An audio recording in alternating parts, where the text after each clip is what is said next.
Alright, so in this system of equations, I have x squared minus y squared is equal to 28, and x times y equals 48. So I'm given two equations.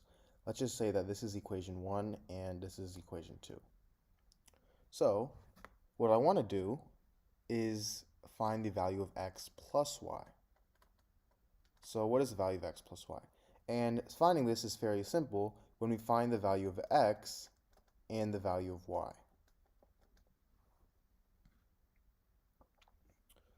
So to start, what I'm actually going to do is I'm going to use my second equation here.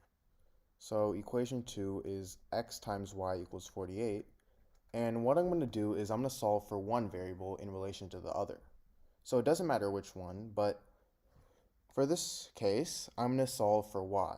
And to solve for y, I have to isolate it, meaning I have to get rid of this x by dividing both sides by x. So I get y is equal to 48 over x.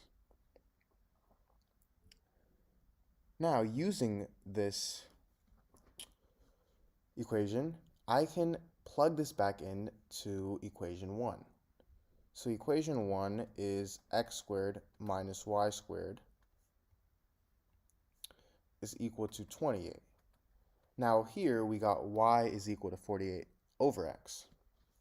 So if I plug this in for y, I get x squared minus 48 over x squared is equal to 28.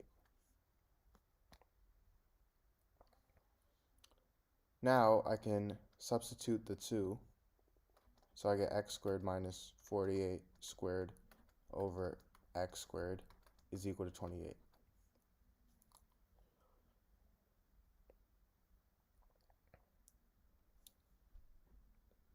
Now I'm going to multiply both sides by x squared.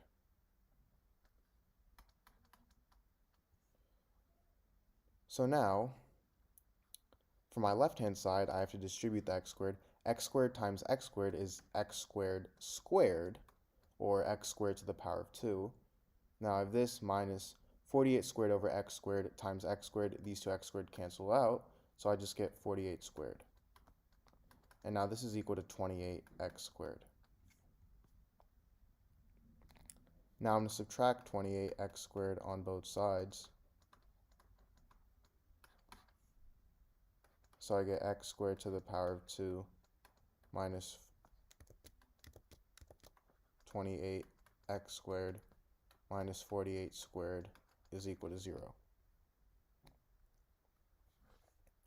Now I'm going to set u equal to x squared. So I get u squared minus 28u minus 48 squared is equal to 0. And now I can solve this by completing the square. So I'm going to add 48 squared back.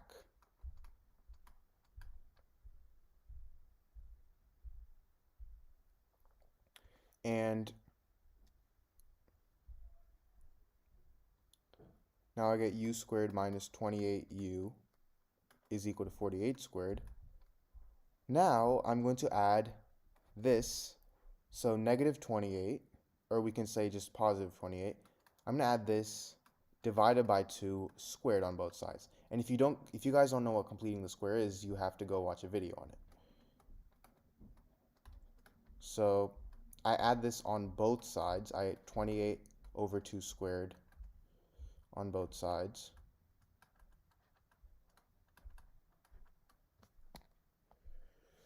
And 28 over 2 is 14, so I get u squared minus 28u plus 14 squared, which is equal to 48 squared plus, again, 14 squared. And now the reason I did this, the reason I used completing the square, was because now I can factor this out. This turns into u minus 14 squared, which is equal to 48 squared, I'm going to rewrite as 50 minus 2 squared, and 14 squared I'm going to rewrite as 10 plus 4 squared. Now from here, u minus 14 squared is equal to 2500 minus 200 plus 4 plus 100 plus 80 plus 16.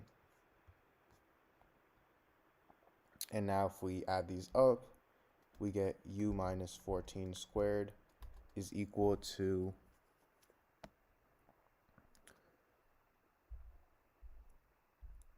2500.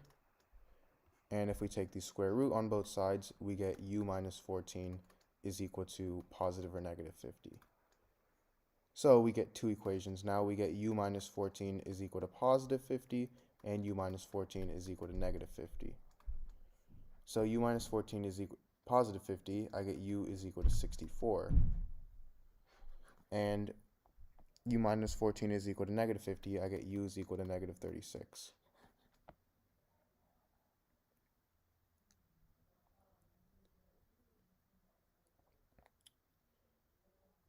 Now remember how we let u equal x squared.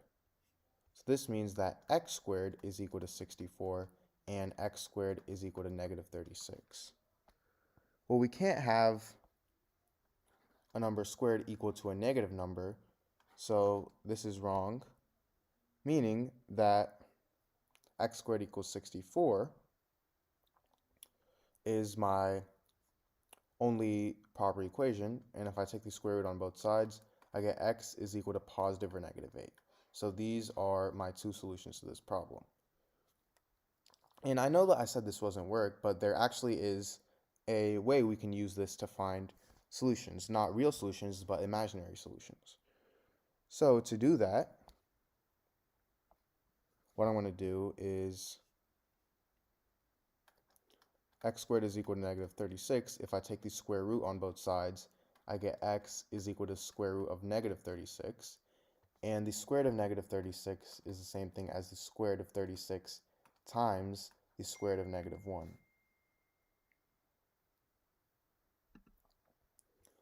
Now the square root of negative 1 is the same thing as I, so I get x is equal to the square root of 36i. And the square root of 36 is the same thing as positive or negative 6. So I get x is equal to positive or negative 6i. So these are another two solutions. And these aren't real solutions, but these are imaginary solutions, which still count as solutions to this problem. So my four solutions are x equals 8, x equals negative 8, x is equal to 6i, and x is equal to negative 6i.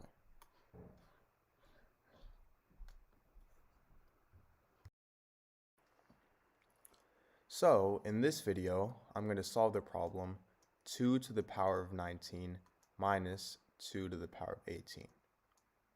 So I want to find the value of this problem.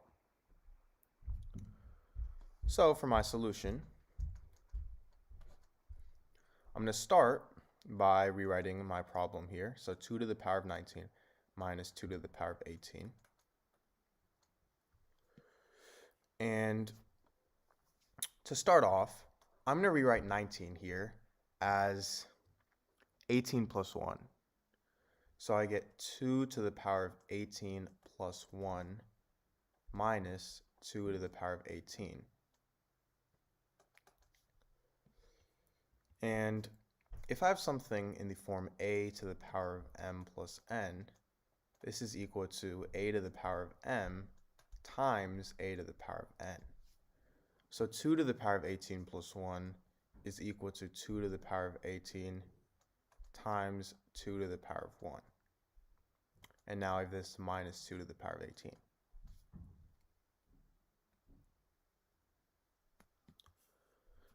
Now from here, because I have two terms that are the same, I can factor out 2 to the power of 18. So I get 2 to the power of 18 times, well, 2 to the power of 18 times 2 to the power of 1 divided by 2 to the power of 18 is simply just 2 to the power of 1, and negative 2 to the power of 18 divided by 2 to the power of 18 is negative 1. So I get 2 to the power of 18 times 2 to the power of 1 minus 1. And this is equal to 2 to the power of 18 times, well, 2 to the power of 1 is 2, so I get 2 minus 1, which is equal to 2 to the power of 18 times 1, which is equal to 2 to the power of 18.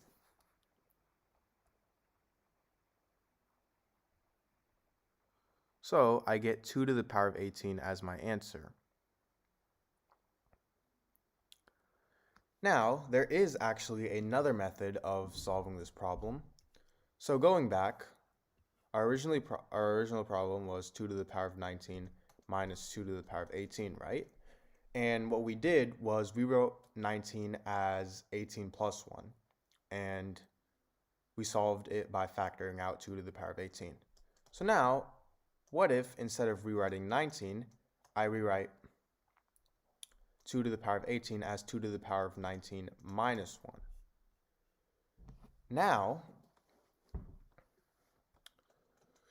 the way I'm going to solve this is I'm going to rewrite 19 minus 1 as 19 plus negative 1.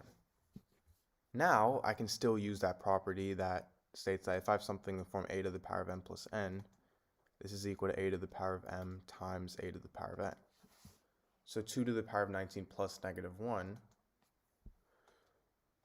that's going to equal 2 to the power of 19 times 2 to the power of negative 1. So I can still do it. Now from here, my greatest common factor from these two terms is 2 to the power of 19. So I get 2 to the power of 19 times 1 minus 2 to the power of negative 1, which is equal to 2 to the power of 19 times 1 minus 1/2, which is equal to 2 to the power of 19 times 1/2, which is equal to 2 to the power of 19 times 2 to the power of negative 1. And 2 to the power of 19 times 2 to the power of negative 1 is equal to 2 to the power of 18.